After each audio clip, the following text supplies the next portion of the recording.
দিনহাটাতে খরচ হয়নি।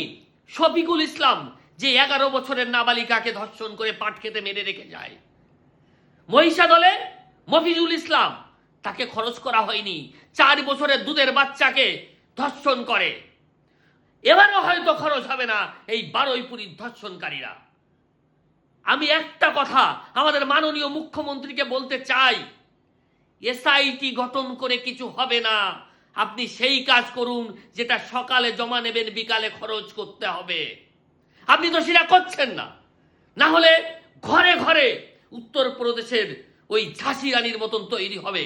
7 জন মুসলমান ছেলে তাকে ধর্ষণ করতে চেয়েছিল, তার ধর্মকে পরিবর্তন করতে চেয়েছিল, এক এক করে ডেকে নিয়ে সবাইকে কেটে ফেলে দেয়। আমি চাই হয় সকালে জমা নিন, বিকালে খরচ করুন, না হলে প্রতিটা ঘরে ঘরে আমি মহিলাদের রিকোয়েস্ট করব, এই ঝাঁসি রানীর মতন কাজ করুন। সরকারের হাতে তুলে দেওয়ার দরকার নেই, নিজেরা জমা নেবেন আর নিজেরাই সঙ্গে সঙ্গে খরচ করে দেবেন।